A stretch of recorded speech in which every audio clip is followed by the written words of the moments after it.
Actually রাস্তাটা খারাপ সম্বন্ধে মহকুমা শাসকের কাছে কোনো ধরনের যে একটা রিপ্রেজেন্টেশন বা কোনো ধরনের অ্যাপ্লিকেশন কিছু এখন অবধি আমি পাই নাই। যদিও আমার সময়কাল এই পানিসাগর মহকুমা শাসক হিসেবে মাত্র 4 মাস 2 দিন। তো যেহেতু কোনো কিছুই আমার কাছে কোনো ধরনের ইনফরমেশন বা রিপ্রেজেন্টেশন বা অ্যাপ্লিকেশন কিছু নাই, গ্রামবাসীর তরফ থেকেই হোক আর পঞ্চায়েতের তরফ থেকেই হোক, তো আমি কিছুই জানি না। যাই হোক, আজকে যেহেতু রাস্তা অবরোধ হয়েছে তো আমি আইলাম, তো তাদের সঙ্গে কথা কইলাম। যেহেতু আমার জানা নাই এটা সম্বন্ধে, কে এটা এজেন্সি, কে এটা এগ্রিমেন্ট করছিল, কে কাজ করব কথা দিছিল, তো শুনতে পাইলাম যে এইচইসিএল কাজ করব, কিন্তু এইচইসিএল কোনো না কোনো একটা কারণে বোধহয় রাস্তার কাজটা করতে পারতেছে।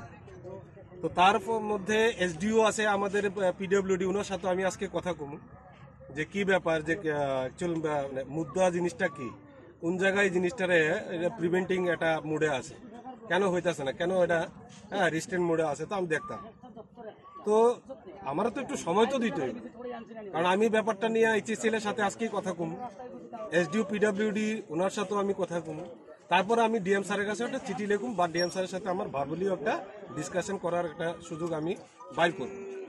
তো দেখা যায়, তো এক্ষণে যদি প্রিলিমিনারি যেটা তার একটা প্রিলিমিনারি যেটা ওই রাস্তায় যেখানে যেখানে বিভিন্ন জায়গায় গর্ত আছে, ওইগুলিরও যাতে মোটামুটি একটা বেডস বা কিছু একটা দিয়া যদি কিছু একটা করা যায়, তারও আমি চেষ্টা থাকবো আজকে।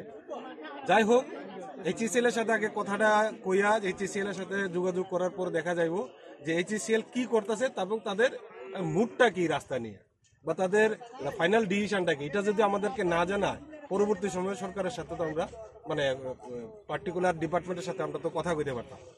যেটারও তার একটা যথাবিহিত ব্যবস্থা আমি নেব আমার তরফ থেকে। রাস্তা অবরোধ হলো আমরা যে অম্বিকাকুণ্ড রোড, এটা 5.5 কিলোমিটার রোড আছে, এটা প্রায় 10 বছর থেকে ভাঙ্গা রোড। অবশ্য আপনারা আইসেন রাস্তা দিয়ে দেখছেন রাস্তার কি পরিস্থিতি। এই দুর্ভোগ আমরা ভুগতেছি আজকে প্রায় 10 বছর থেকে।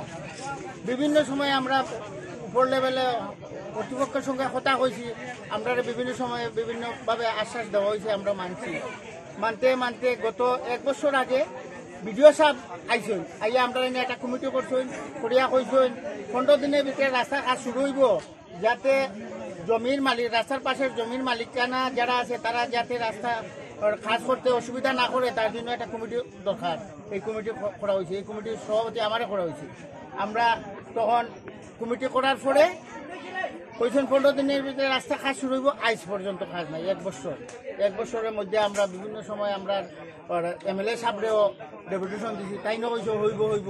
আমরা আশ্বাস পাইতে এখন আমরা দেওয়ালে ফিটে দেয়ালটা ঠিক আছে। এখন আমরা হসপিটাল যেতে পারি না। ঢাকা হাই সেকেন্ডারি স্কুল আছে, 3-4টা গাঁও সবার স্টুডেন্ট যায় এই রাস্তা দিয়া। হাই সেকেন্ডারি স্কুলে স্টুডেন্টরা যাইতে পারে না, হসপিটাল কোনো রোগী নিয়ে যাওয়া যায় না। এই যে রাস্তার পরিস্থিতি, আমরা খুব কষ্টে আছি। দয়া করিয়া যদি আমরা সরকার আমরা রাস্তাটা করিয়া দেন, তাহলে আমরা কৃতজ্ঞ থাকবো আর কি। আপনাদের এই রাস্তা অবরোধ কতক্ষণ থাকবে?